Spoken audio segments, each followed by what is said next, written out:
En la clase pasada analizamos el circuito eh, eléctrico y el comportamiento del circuito magnético en corriente alterna.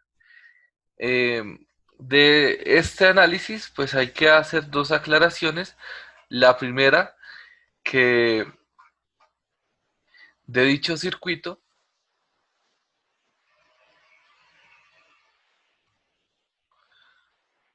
se pueden obtener dos equivalentes, ¿no? Que el primero sería el equivalente del circuito eléctrico, es decir, nosotros estábamos mirando que tenía un voltaje cambiante en el tiempo, que en él iba a circular una corriente cambiante en el tiempo, y que si modelamos únicamente lo que sería la parte del circuito eléctrico, ¿qué modelo nos quedaría? Entonces dibujábamos la fuente de voltaje cambiante en el tiempo, dibujábamos que propiamente de la resistencia de la bobina, pues vamos a tener que van a existir pérdidas de energía producto de que el material, pese a que es un conductor, va a tener una oposición a que a través de él fluya una corriente.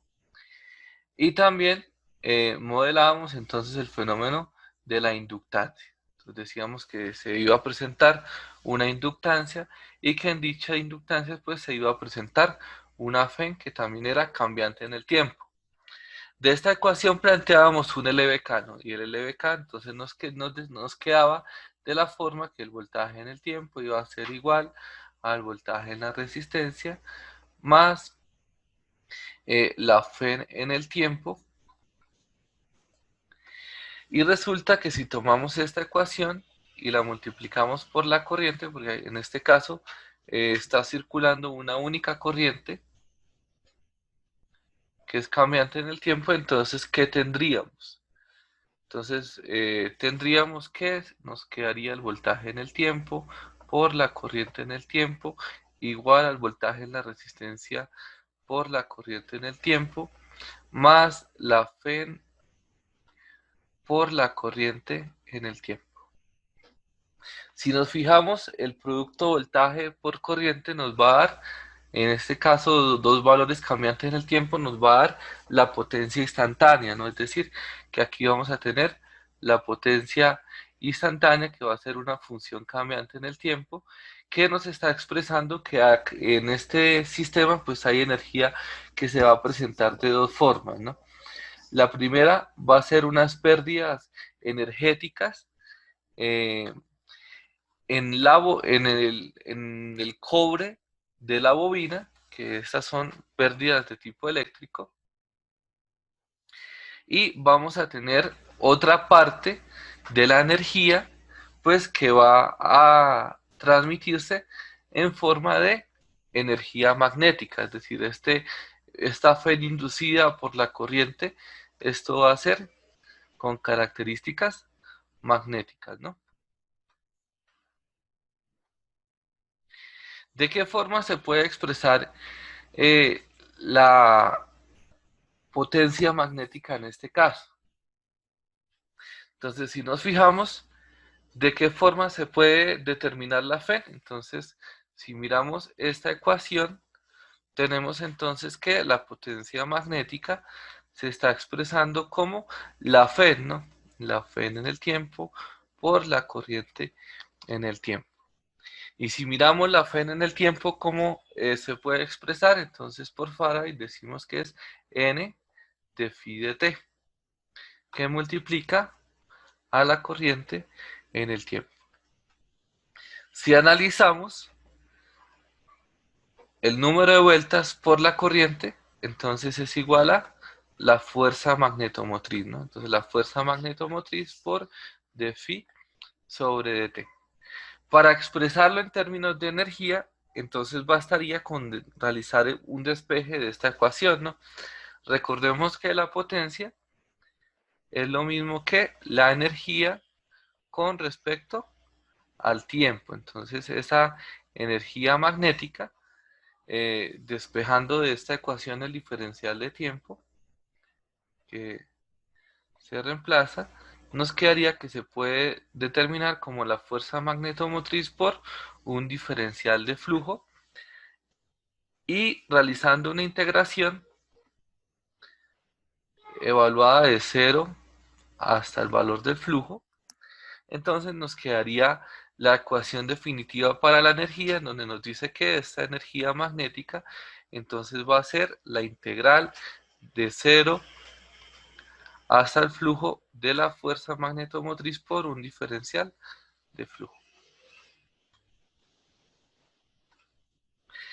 Esta ecuación que tenemos, pues es la ecuación con la que se determina la energía. Si nos fijamos en los ejes que tenemos en la curva presentada, pues el área bajo la curva que estaríamos señalando va a corresponder a la que estoy señalando en rojo, que conocemos como energía. Existe un término complementario que es la coenergía, que sería cambiar los ejes de integración para este sistema, hacerlo de 0 hasta la fuerza de eh, el flujo por un diferencial de fuerza, y lo que tendríamos entonces sería pues esta área que sería complementaria, que es el término que se conoce como coenergía.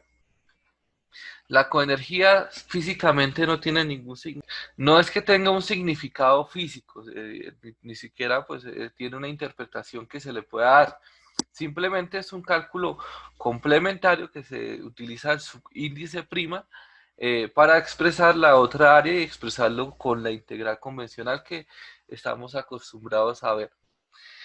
Otra apreciación de esa interacción de energía y coenergía, pues básicamente es cómo es la distribución de estas dos curvas, ¿no? Entonces, si nos fijamos, la curva que les estoy presentando es muy semejante a la curva de magnetización, ¿cierto? Pues básicamente es la misma curva de magnetización, lo que en este caso se encuentra en términos de la intensidad de campo y la densidad de campo.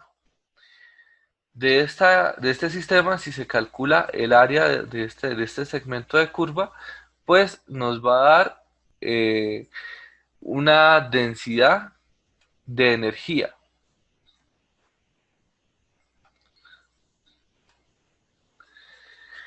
Y por eso es que no convencionalmente, pues por el análisis que también ya se hizo, entonces se trabaja como fuerza versus flujo.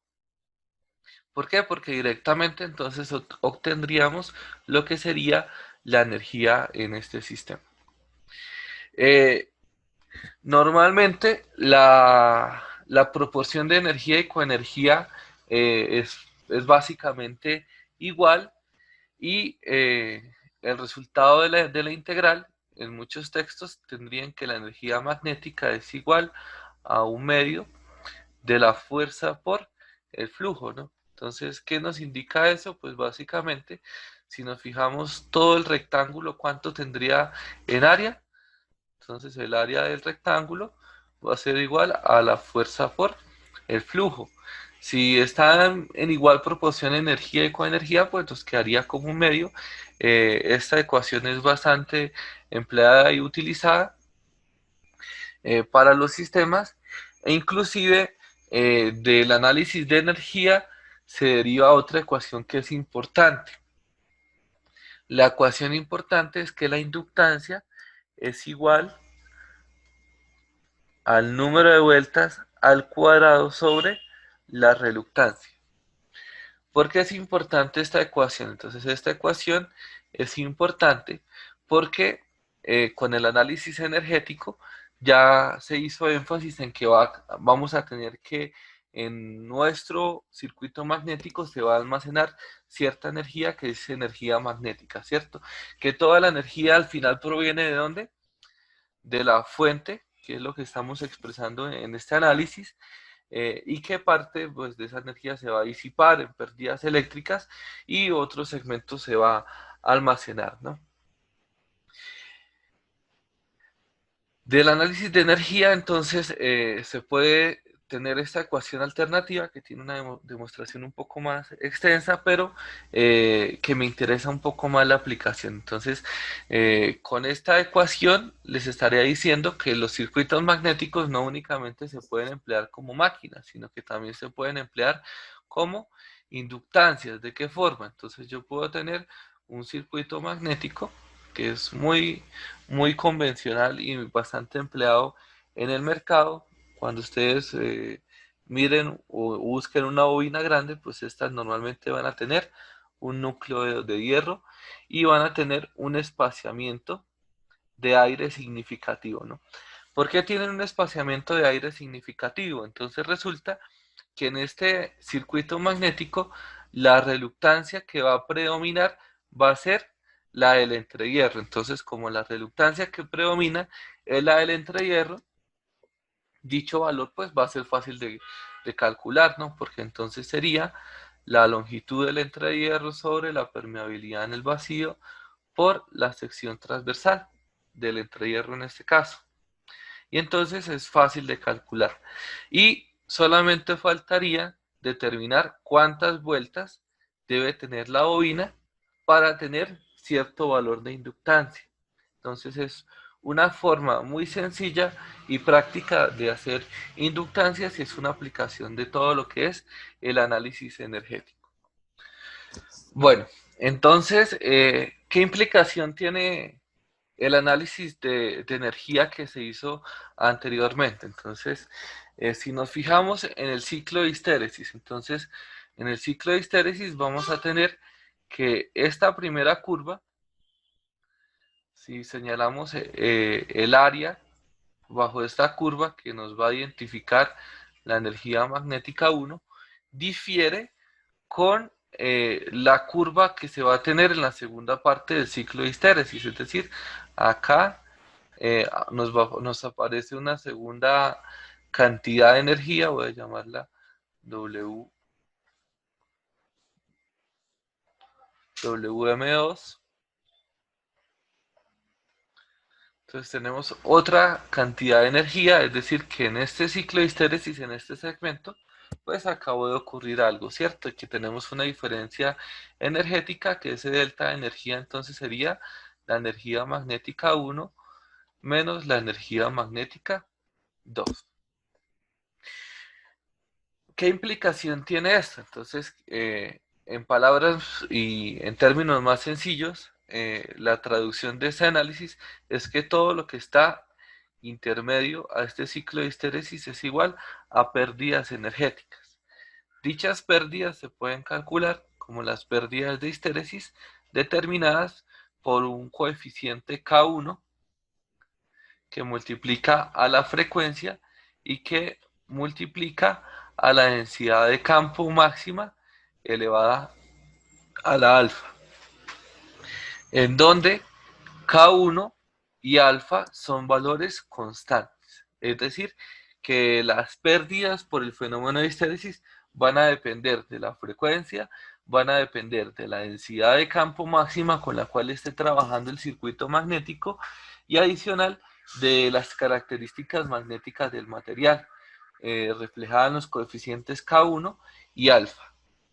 En el caso de las pérdidas por las corrientes parásitas, pues nosotros ya habíamos analizado el fenómeno, dijimos que entonces que al circular un flujo a través del material ferromagnético y al ser este cambiante en el tiempo, pues que vamos a tener que perpendicular al flujo va a existir una corriente eléctrica, que para reducirlo, ¿qué se hace? Entonces se lamina el material ferromagnético, pero lo que nos faltaba era determinar y establecer que en dicho núcleo pues se van a tener pérdidas energéticas y la dependencia de estas pérdidas. Entonces lo que son las pérdidas por el efecto de Foucault se pueden determinar entonces como un coeficiente K2 por la frecuencia al cuadrado y por la densidad máxima al cuadrado. Es decir, dependen de físicamente cómo se encuentre constituido el material, que es este coeficiente K2, que